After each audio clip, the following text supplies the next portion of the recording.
Bonjour les amis, j'espère que vous allez bien. Dernièrement, j'ai fait des travaux de jardinage dans notre habitation et puis en débroussaillant, en utilisant ma tronçonneuse pour couper des branches d'arbres, des broussailles, des buissons, des choses comme ça, j'ai été interpellé par ce que je trouvais dans ces endroits-là. Un truc extraordinaire. Et ça a fait monter en moi cette pensée de se dire, mais la vie de l'être humain est parfois un petit peu comme un grand jardin. Vous savez, il est un adage qui dit que la nature a horreur du vide. Et c'est complètement vrai. La nature a l'horreur du vide. Vous laissez un espace vide, très rapidement, il va se remplir de beaucoup de choses d'ailleurs parfois souvent inutiles. Mais la nature a également horreur de rester sans rien faire quelque part. Elle reprend ses droits. Il y a des choses qui repoussent là où vous aviez déraciné. Et quand vous commencez à débroussailler, quand vous commencez à tronçonner, quand vous commencez à arracher des choses, parfois vous tombez sur des éléments, vous vous demandez qu'est-ce que ces éléments font là. Personnellement, j'ai découvert des palettes pourries, des tôles d'acier dans des buissons, des barres de fer qui sûrement étaient là comme tuteurs, mais qui ont été laissés à cet endroit-là depuis des décennies.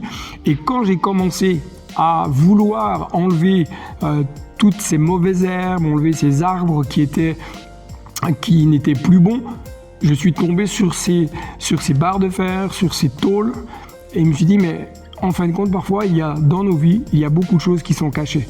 Et c'est en travaillant sur le débroussaillage, sur le fait de déraciner certaines choses, qu'on va tomber parfois sur des éléments de notre vie qui ont été plantés là, positionnés là, et qui sont restés.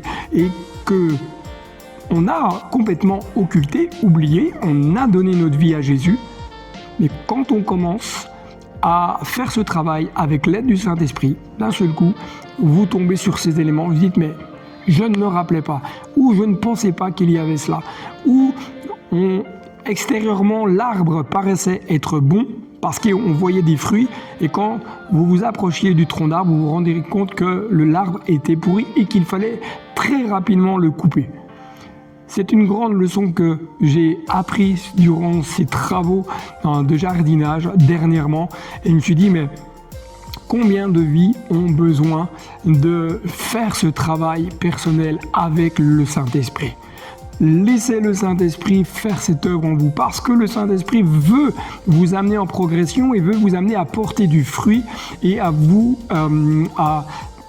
amener à vivre en bonne santé, émotionnellement, spirituellement, vous amener à vous épanouir dans votre vie. Ça, c'est la volonté de Dieu et c'est la volonté du Saint-Esprit qui est là au quotidien en vous, puisque vous êtes le temple du Saint-Esprit, vous qui avez donné votre vie à Jésus. Alors, ne laissez pas la nature reprendre ses droits. Ne laissez pas les choses anciennes reprendre les droits.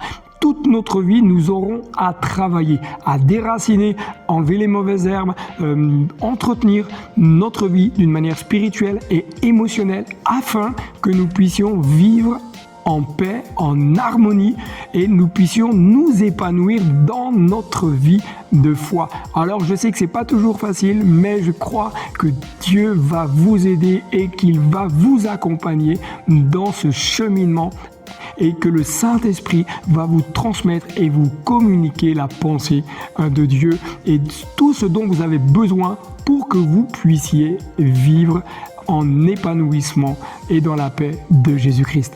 Que Dieu vous bénisse. Je vous dis donc à très bientôt pour une prochaine capsule et n'oubliez pas, le meilleur est devant. Allez, bye bye.